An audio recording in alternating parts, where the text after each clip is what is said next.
Praise the lord. ఈరోజు దేవుడు మనతో మాట్లాడుతున్న వాక్యము వాగ్దానము రోమీయులకు రాసిన పత్రిక 8వ అధ్యాయము 2వ వచనము. క్రీస్తు యేసునందు జీవమునిచ్చు ఆత్మ యొక్క నియమము పాప మరణముల నియమముల నుండి నన్ను విడిపించును. హల్లెలూయా.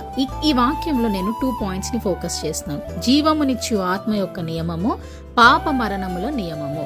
అంటే పాప మరణముల నియమము. ఈ రోజుల్లో మనము నియమాలను మర్చిపోతున్నాము. ఏ నియమంలో ఉంటున్నాము అన్నది కొన్నిసార్లు మనకి తెలియకుండానే మన పరిస్థితులు అలా మనలను వెంటాడుతూ ఉంటాయి. సో ఇక్కడ పాప మరణముల నియమములు అంటే పాపము తీసుకుందాం. పాపము నుండి వచ్చే జీతము మరణము. అంటే ఈ పాపము వలన మరణం వస్తుంది అనుకుందాం. సో ఈ మరణము నుండి, పాప మరణముల నియమముల నుండి తప్పించేది ఏంటి? జీవమునిచ్చు ఆత్మ. ఆ జీవమునిచ్చు ఆత్మ క్రీస్తు యేసునందు కలదు. అంటే ఆల్రెడీ ప్రభు అయిన యేసుక్రీస్తు వారు మనకు ఆ జీవమునిచ్చు ఆత్మని ఇచ్చేశారు. పరిశుద్ధాత్మ దేవుడిని మనకి పెట్టేసి ఇచ్చేసి వెళ్ళిపోయాడు. అందుకే పౌలు గారు అంటారు ఒక మాట, నేను క్రీస్తుతో కూడా సిలువ వేయబడిన వాడను, ఇకను జీవించు వాడను కాను, క్రీస్తే నా యందు జీవించుచున్నాడు. అంటే ఇంత స్ట్రాంగ్ స్టేట్మెంట్. అంటే మనం కూడా అదే స్టేట్మెంట్ ని పలకాలి. నా ప్రాణాన్ని ఎవ్వరు ముట్టగలరు.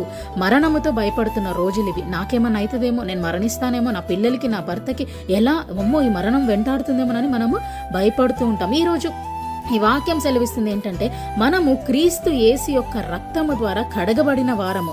మనలను తాకే శక్తి ఎవ్వరికి కూడా లేదు. ఏ మరణానికి లేదు, ఏ రోగానికి లేదు, ఏ బలహీనతకి కూడా లేదు. ఎందుకంటే Christ is living inside of us.